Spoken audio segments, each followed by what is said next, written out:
You know, if we're honest, I gotta say Microsoft doesn't really have the reputation as being like a pro consumer, pro gamer type of company. And I think that comes from like years and years of them not exactly being that way and being upfront with gamers. And I get that because I'm right there with you. I don't really feel like Microsoft had done enough. And even right now, I still feel like they're still in this kind of show me state where it comes to a lot of gamers, right? Like a lot of gamers are in that wait and see pattern. Let's wait and see what they come out with before we jump on the bandwagon or whatever. And I totally understand that as well.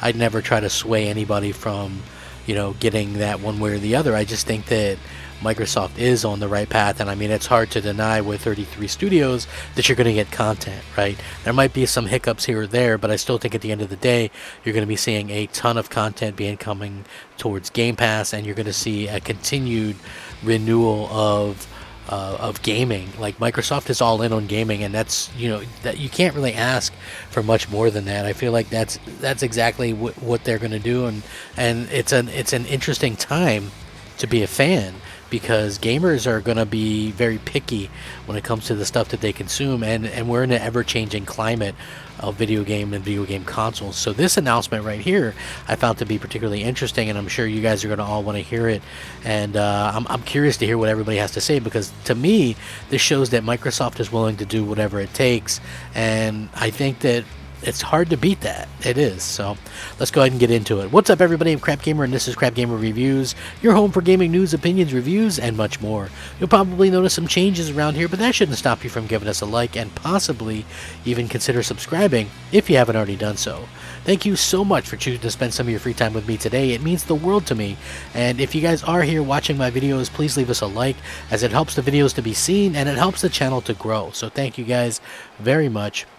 Now, Microsoft has done a good job of getting Game Pass into a lot of people's minds, into a lot of people's ideas, and things like that. So it's very interesting to hear when stuff like this comes about, because I just find it to be a pretty incredible number. And when people go, oh, well, Microsoft is, can afford to just kind of piss away money or whatever, I think that they're really just trying to ingratiate themselves into gamers and earn some of that goodwill that like Sony and these other companies actually have. So this was very interesting. So according to this, Microsoft paid between $5 and $10 million to get Guardians of the Galaxy on Game Pass, even though they've been historically private about the terms of Game Pass deals. David Gibson, who is a senior analyst at MST Financial, has estimated that Square Enix was paid around $5 to $10 million for its superhero adventure to join the on-demand subscription service. Although this figure has never officially been confirmed by Microsoft, Gibson says it's an estimate based on discussions with Square Enix and others. Gibson has been covering Square Enix as an analyst for 15 years. Microsoft typically keeps the terms of Xbox Game Pass deals confidential, so Gibson's estimate, if accurate, could shed some light on the upper end of the scale. In a recent blog post celebrating 9 years of ID at Xbox, Microsoft's Chris Charla revealed that the company has paid developers and publishers hundreds of millions of dollars in Game Pass licensing fees since the service launched. He also revealed that after joining the service, the average member plays 30% more games and plays 40% more games, with the majority of these games being outside of Game Pass. Guardians of the Galaxy joined Game Pass last month. Despite positive fan reception, Square Enix stated that sales of its Guardians of the Galaxy game undershot initial expectations. So this is what David Gibson had to say. So Project Spartacus is not going head-to-head with Game Pass, but still offering a compelling service. That should keep its own studios and third-party studios happy. So Netflix of games is still a while away. Keep in mind that Microsoft paid about $5 to $10 million for Guardians of the Galaxy to be on Game Pass. That is like $2 per game when retail is $29. Okay, that is a profit, but not too many publishers will be doing that given the low economics from Game Pass. In presentation slides following the resulting briefing held in February, the company's president stated that the game hadn't sold as well as hoped, even though it had reviewed well. Despite strong reviews, the game's sales on launch undershot our initial expectations, according to him. However, sales initiatives that we kicked off in November and continued into the new year have resulted in sales growth, and we intend to work to continue to expand on sales and to make up for the title's slow start. Now, see, this is the interesting part here, because I actually love Guardians of the Galaxy, and I bought it on PlayStation and on Xbox.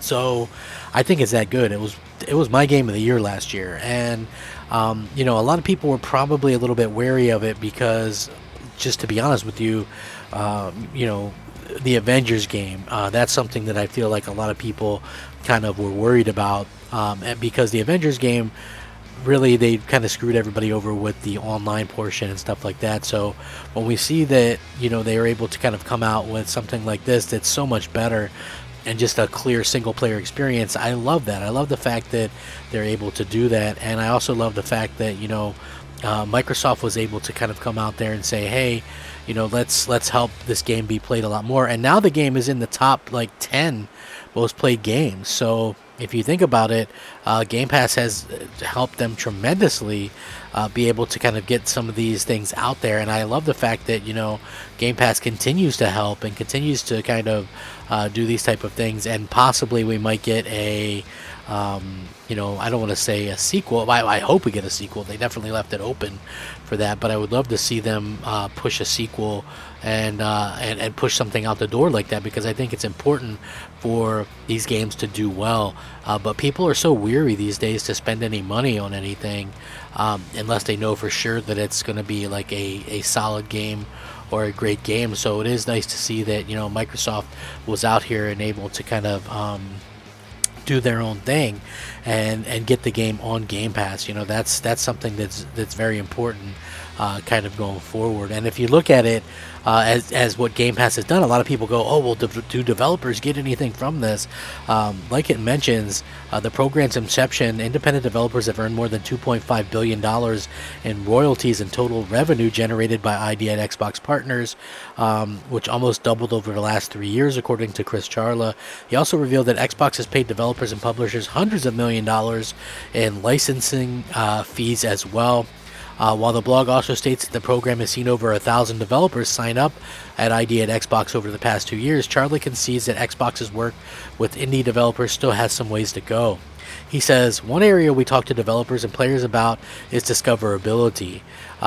Teams across Microsoft work every day to help solve discovery challenges so players can find games they love, and in turn, ensure developers find an audience for their games.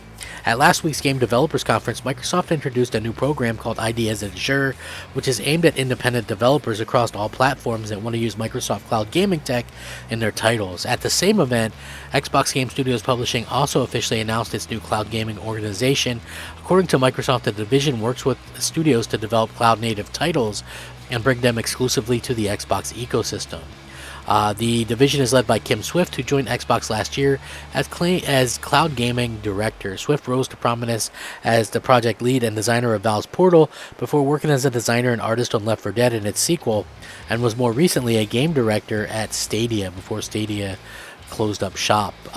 So yeah, very interesting that they are helping out, and I mean that's a lot of money for indie developers if you think about it. So a lot of people that maybe are kind of faux worried about what's going on with kind of the indie world and things like that, like, hey, are Microsoft actually out there paying for it? Are indie developers going to be able to continue to have their games discovered and things like that? Like, Microsoft is already seems to be well out ahead of all those potential issues with these types of announcements and this type of news. So that's going to be very interesting going forward, because it looks like, and I've said this all along, no matter how many studios Microsoft had, even if they had 40 studios and were putting out 6 games a year, right, which is a possibility at some point, you still have even if they put them out once a month, like, you're still going to need other games besides that, right? So even if that they put one out a month, you're still going to have 6 other month, and you're still going to need other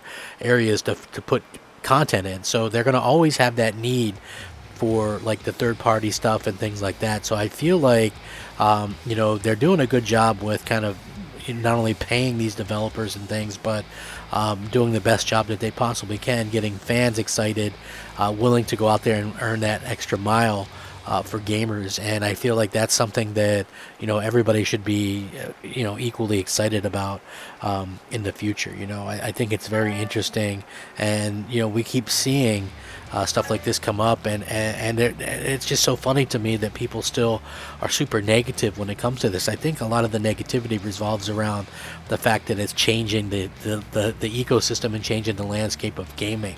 So with that being said, let me know what you guys think. Sound off, rate, come, subscribe. I will link all of this in the description and you can check it out. Thanks for watching. Rack 'em up, fact 'em up, crap gamer 'em up, crap gamer out.